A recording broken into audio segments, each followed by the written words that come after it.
Paramilitares del bloque Elmer Cárdenas se enfrentaban contra guerrilleros del bloque noroccidental de las FARC en Bojayá, un municipio ubicado en el Chocó. En medio del conflicto, los paramilitares decidieron refugiarse detrás de la iglesia de Bojayá y más tarde, a las 11 de la mañana, las FARC lanzaron un cilindro bomba hacia ellos.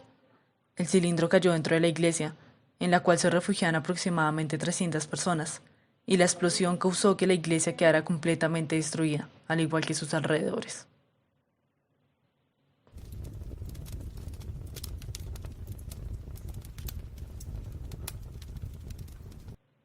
Como consecuencia, 79 personas fallecieron en el acto. Entre esas, 48 eran niños.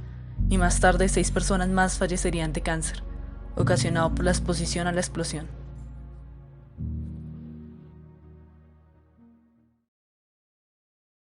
Catorce años después, Iván Márquez, en representación de las FARC y junto con el alto comisionado para la paz de ese entonces, Sergio Jaramillo, llegó al municipio en que fue perpetrada la masacre a pedir perdón por su responsabilidad en los múltiples actos de violencia que golpearon ese lugar. Un año antes, en el 2015, se había realizado el acto de reconocimiento de responsabilidad y petición de perdón de las FARC a las víctimas de Bojayá, en el que delegados de las FARC asistieron a un encuentro con las víctimas a fin de resarcir a la comunidad. Las palabras de Márquez fueron las siguientes. Con nuestras almas contritas pedimos nos perdonen y nos den la esperanza del alivio espiritual, permitiéndonos seguir junto a ustedes haciendo el camino que, reconciliados, nos conduzca hacia la era justa que tanto han anhelado los humildes de todos los rincones de Colombia.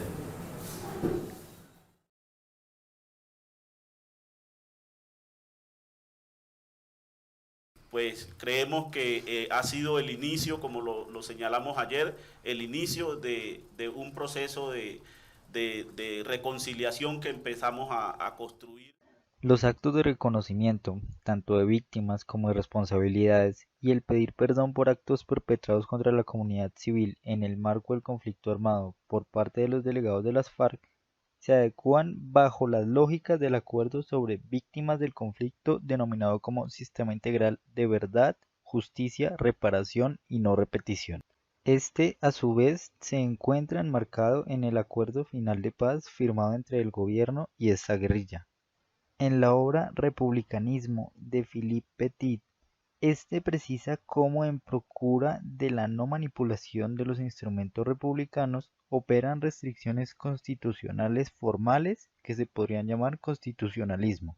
el cual se realiza cuando existen modos legalmente establecidos para restringir la voluntad de los poderosos. Existen entonces tres condiciones que deberá satisfacer el Estado republicano.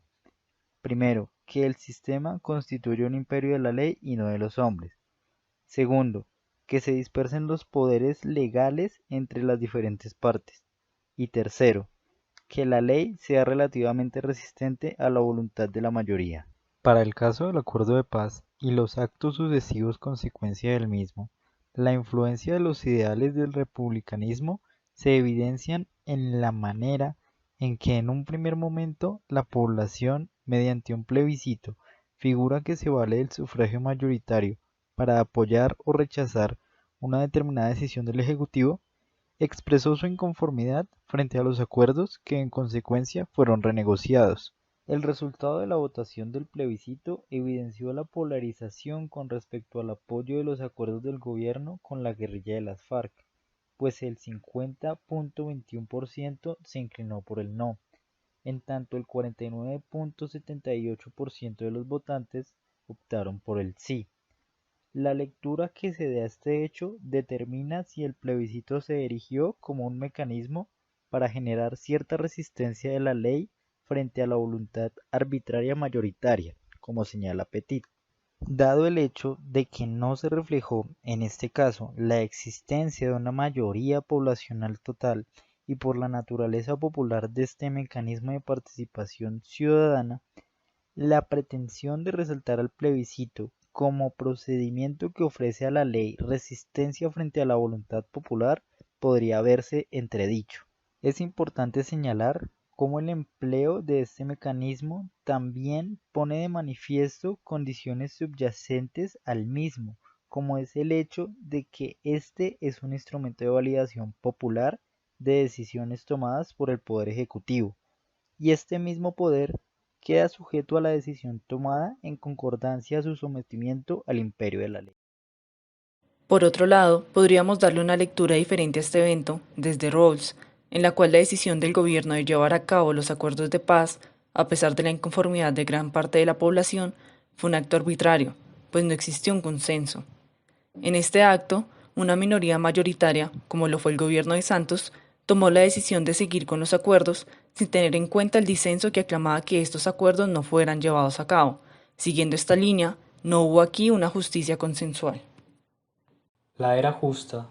el fin del camino del perdón, no es posible sin un sistema equitativo de participación democrática, en el que las libertades políticas se protejan y con ellas las libertades básicas. Pero no solo sería necesario un sistema de participación democrática que sea equitativo, sino también un sistema equitativo de participación económica en el que todos los agentes sean libres y estén en igualdad de oportunidades y en el que se permita ampliamente la igual posesión de propiedades productivas para cumplir con las condiciones de este sistema equitativo y que el poder no quede en manos de pocos. El control de la economía como el control del poder político son pasos necesarios para la formación de los cuasimonopolios del poder, nidos de injusticia y orígenes de conflictos. Es menester entonces que estos sean repartidos equitativamente para alcanzar la sociedad justa.